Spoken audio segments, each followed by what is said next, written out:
बलिदान दिलं आहे आणि त्या राम मंदिराच्या दानपेटीतून गेल्या वर्षभरामध्ये 5 कोटी रुपये चोरीला गेले. कोणी चोरले?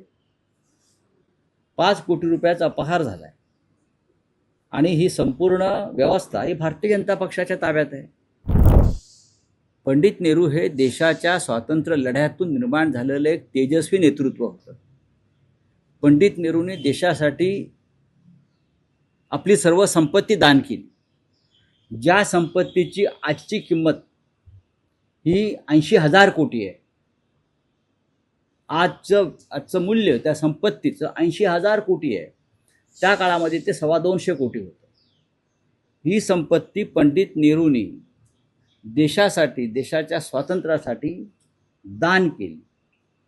पंडित नेहरूंच्या काळामध्ये कोणी अडाणी, अंबानी किंवा अन्य कोणी, हे जे आहे सगळे नावं घेत नाही मी, हे निर्माण झाले नाही. पंडित नेहरूंनी सार्वजनिक उपक्रम निर्माण केले. तेल कंपन्या, LIC,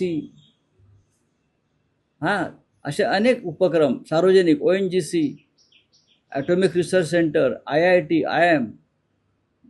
मोदींनी काय केलं हे त्यांनी पत्रकार परिषदेमध्ये येऊन सांगायला पाहिजे. ही एक माफक अपेक्षा जी त्यांच्या तपपूर्तीनंतर जनतेने किंवा पत्रकारांनी व्यक्त केली तर भारतीय जनता पक्षाला राग येण्याचं कारण नाही. मोदींनी राम मंदिराची प्रतिष्ठापना केली असं म्हणतात. त्यासाठी शिवसेनेसह अनेक संघटनांनी लोकांचं बलिदान दिलं आहे आणि त्या राम मंदिराच्या दानपेटीतून गेल्या वर्षभरामध्ये 5 कोटी रुपये चोरीला गेले. कोणी चोरले? 5 कोटी रुपयाचा अपहार झाला आहे. आणि ही संपूर्ण व्यवस्था ही भारतीय जनता पक्षाच्या ताब्यात आहे ना.